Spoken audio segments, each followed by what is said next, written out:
പോടോ എടാ മുഴുവൻ എടുത്തോണ്ട് പോരെ. ഒരിത്തിരി നേരം കൊണ്ട് നിന്നെ പറഞ്ഞ് വിശ്വസിപ്പിക്കാനൊന്നും. നമിച്ചിരിക്കുന്നു ശങ്കർ രാമൻ സർ. താനും ചാവണം. Halo sahabat, Assalamualaikum, apa kabar? Semoga sehat selalu dan senantiasa berbahagia. Terima kasih sudah subscribe dan selalu setia menyimak video-video SLMT-TV.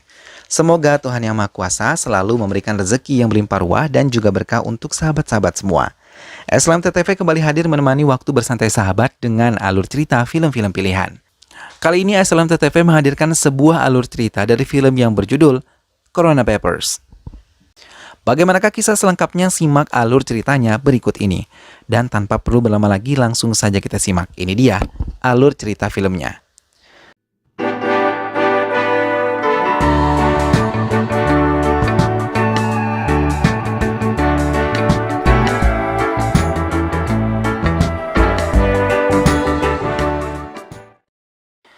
Empat tahun yang lalu, penembakan seorang laki-laki setengah baya dilakukan di pagi buta.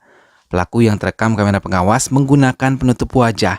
Hal itu menjadi topik pembicaraan untuk kasus baru, terlebih pelaku menggunakan sebuah mobil curian yang kebetulan hari itu melapor pada pihak kepolisian. Inspektur malah mengira Mustafa pemilik mobil tersebut adalah pelaku dari penembakan itu dan meminta anak buahnya mengurungnya.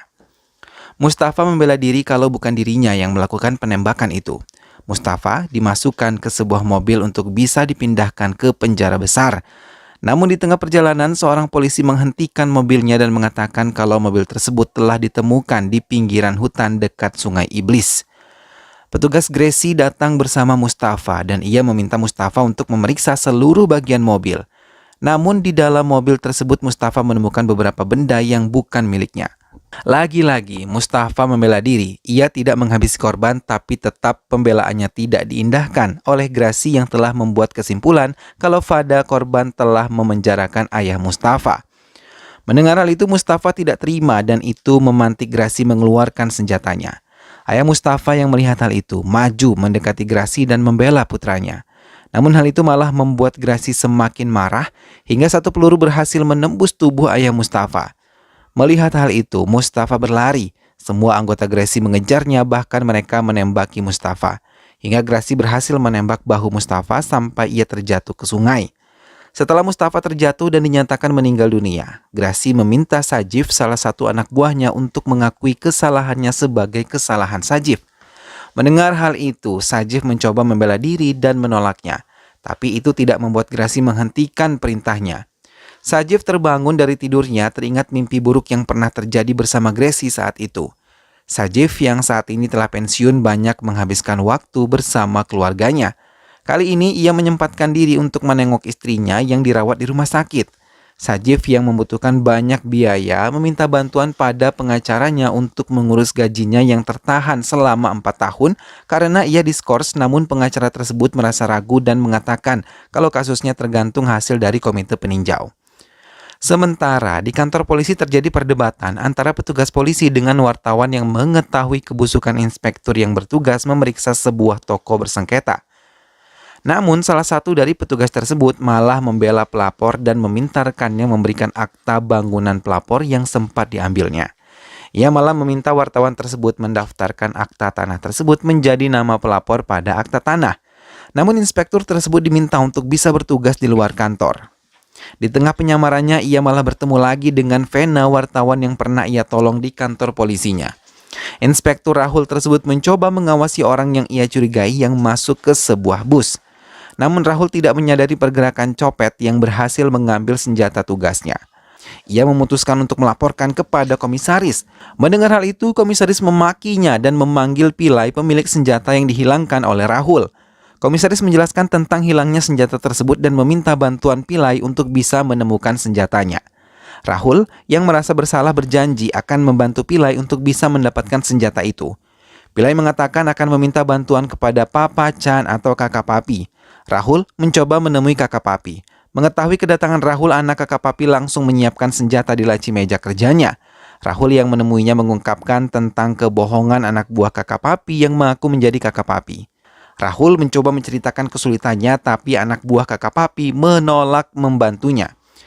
Kakak Papi yang tidak mengetahui jati dirinya hanya tersenyum mendengar keluhan Rahul. Oke, credit card, Google Pay.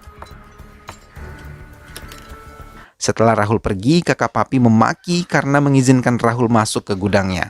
Rahul juga menceritakan masalahnya kepada Vena. Senjata pila yang harusnya diperbaiki malah hilang dan ia menganggap ini adalah masalah besar.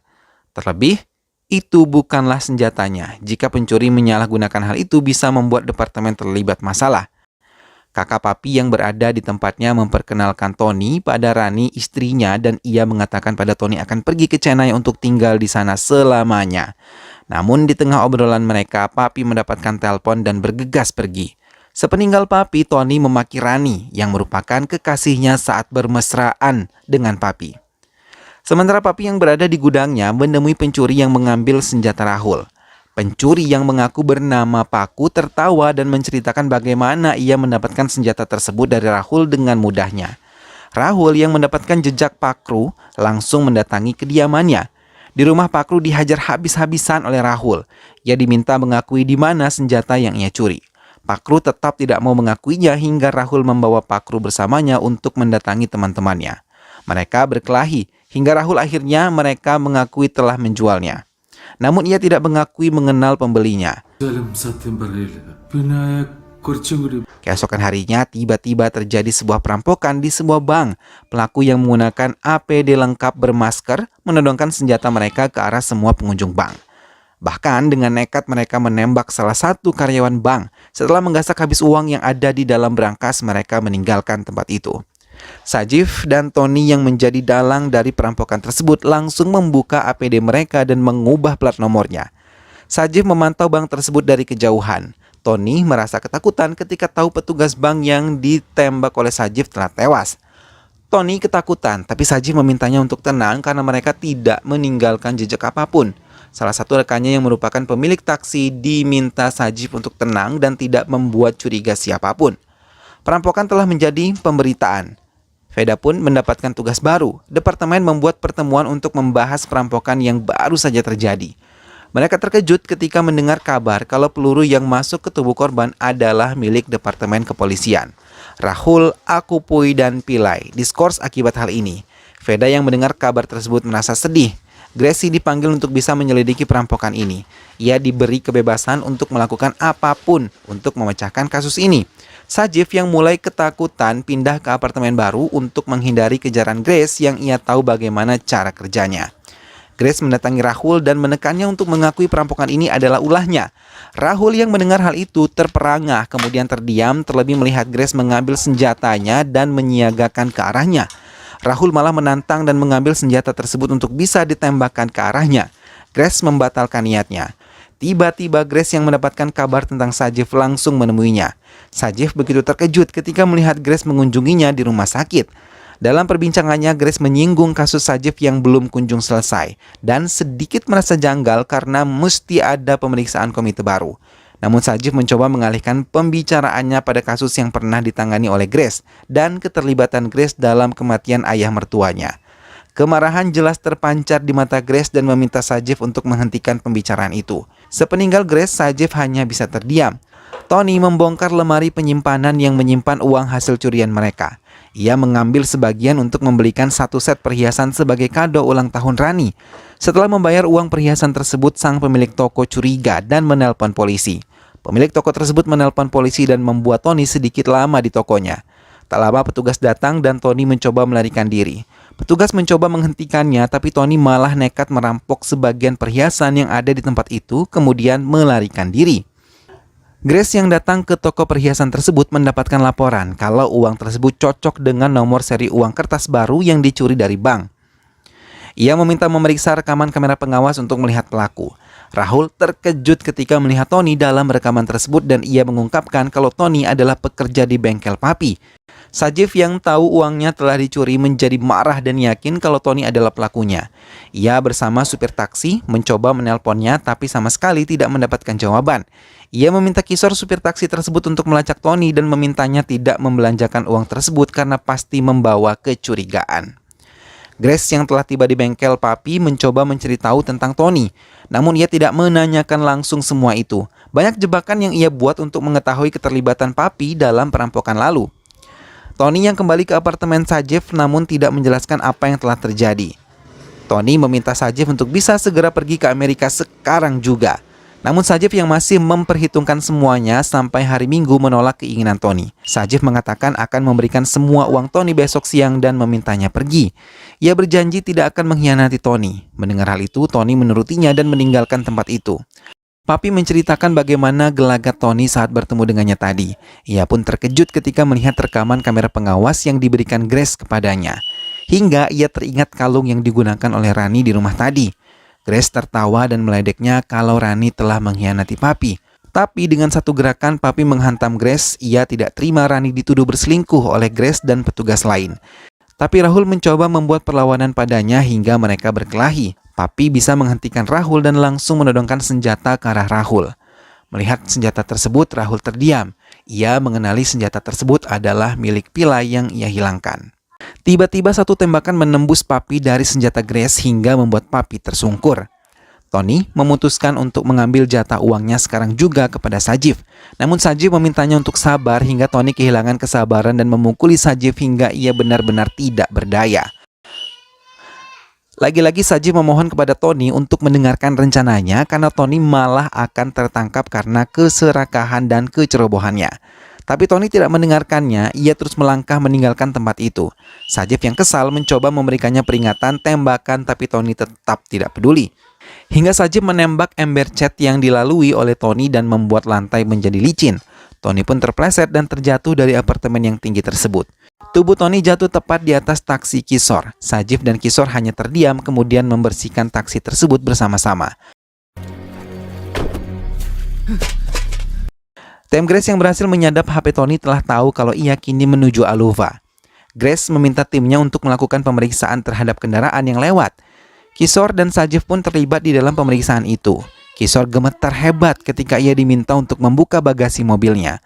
Sajeev mencoba untuk membantu dan mengatakan pada petugas yang mengenalnya kalau ia mengalami nyeri di bagian dada. Petugas tersebut membuka jalan untuknya meneruskan perjalanan. Kishore dan Sajeev menguburkan jasad Tony di pemakaman umum. Kishore yang menghabiskan waktunya hanya diam akhirnya menangis dan memaki Sajeev. Ia mengira kalau Sajeev akan menguasai uang tersebut hingga tega menghabisi Tony. Di tengah perdebatan itu, Sajeev meminta Kishore menyetir mobil dengan cepat karena mobil polisi mendekat ke arah mereka. Petugas pun memeriksa pemakaman itu karena jejak HP Tony berada di tempat itu. Sajeev yang telah kembali ke rumahnya menelpon Kishore dan memutuskan untuk membagi rata uang yang telah mereka curi. Ia meminta Kishore untuk menunggunya karena ia akan membawa uang tersebut.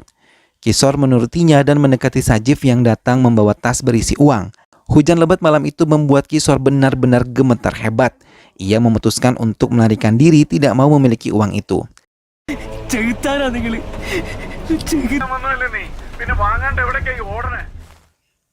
Grace dan timnya masih melacak keberadaan handphone milik Tony yang kini sudah tidak aktif. Namun Grace sudah menemukan jejak Kishore dan Rahul langsung menelpon Kishore dan menelanjangi semua kejahatannya. Kishore yang mengetahui hal itu menjadi panik dan langsung berlari. Rahul yang melihatnya dari kejauhan segera mengejar bersama teman-temannya. Karena Kishore berada di kerumunan orang banyak, hal itu mempersulit untuk menangkapnya. Tapi Rahul memiliki cara tersendiri untuk menangkap Kishore yang polos. Kishore yang dibawa Rahul meracau semua tentang perampokan itu. Namun Sajeev tidak memperkenalkan nama sebenarnya pada Kishore saat mengajaknya untuk merampok. Kishore mengatakan ia bernama Govin dan menceritakan semuanya hingga terakhir ia bertemu dan membatalkan niat untuk mengambil uang tersebut. Grace menekan Kishore untuk menelpon Sajeev dan ia akan melacak keberadaannya. Sajeev menerima telepon tersebut dan mengajaknya bertemu di pusat kota pukul 10 dan ia berjanji akan membawa uangnya. Lokasi yang diketahui oleh Grace langsung membuat mereka meluncur ke apartemen tempat Sajeev tinggal. Sementara Sajeev sendiri yang tengah berada di rumah dan memasak tidak tahu menahu kalau ia telah dikepung. Sampai akhirnya mereka salah mendapatkan alamat dan Sajeev sendiri yang tahu tentang kedatangan polisi ke apartemennya langsung menghancurkan semua telepon dan SIM card yang digunakannya untuk menghubungi Kishore. Sajeev bersikap sangat normal dan mendatangi kantor polisi untuk bisa mengurus semua kasusnya yang terbengkalai. Namun, ia malah bertemu dengan Rahul dan banyak menolongnya hingga meninggalkan banyak sidik jari di kertas milik Rahul. Sajif yang dipanggil oleh tim komite peninjau mencoba memberikan pendapatnya dan pembelaan agar ia mendapatkan haknya. Namun di tengah-tengah pembelaan yang ia berikan, ia merasa gugup dan menumpahkan air yang diberikan oleh tim peninjau. Setelah menyelesaikan semuanya, Sajif malah tidak sadarkan diri di depan kantor pengadilan. Rahul bergerak dan langsung menolongnya membawa ke rumah sakit. Rahul yang mengaku sebagai putranya membuat Sajif terkejut dan mencoba menghilang. Rahul yang datang menemuinya mencoba menanyakan namanya. Sajif kembali memberikan nama palsu. Rahul yang tahu kesulitannya mencoba menanyakan hal itu. Sajif menceritakan semua kejadian yang berlangsung 4 tahun yang lalu. Rahul mendengarkannya dengan saksama.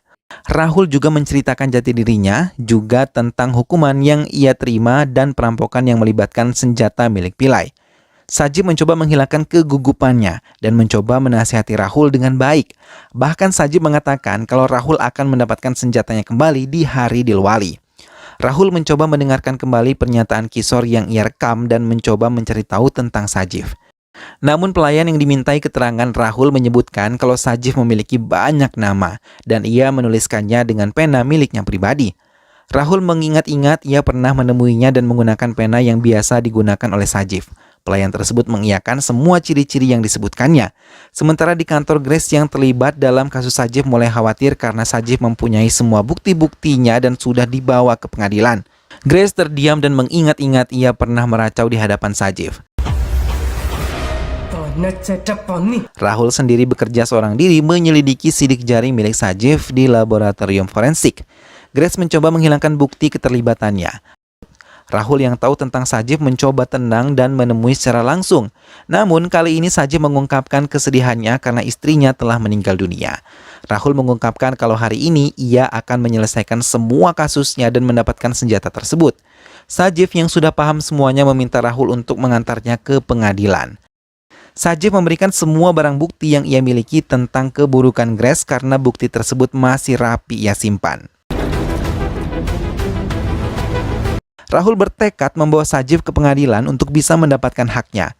Namun saat ia pergi, Grace tiba dan memohon agar Sajif memberikan semua barang buktinya. Rahul yang sudah berpihak pada Sajif meminta Grace untuk menyerahkan diri. Tapi Grace mencoba membela diri. Sajif mengungkapkan kalau Grace telah menghabisi 2 orang tidak berdosa 4 tahun lalu. Mendengar hal itu, Grace mengancam kalau Sajif harus mati. Dan tanpa banyak membuang waktu, ia menyerang Sajif hingga tewas. Akan tetapi Rahul bisa membalikan keadaan.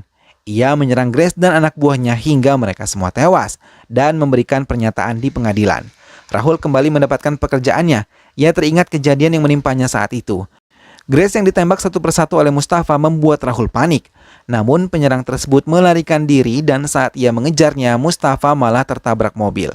Rahul menemuinya di rumah sakit tempat Mustafa dirawat. Mereka membuat kesepakatan pribadi untuk tidak membuka kasus ini melebar luas. Dan film pun selesai.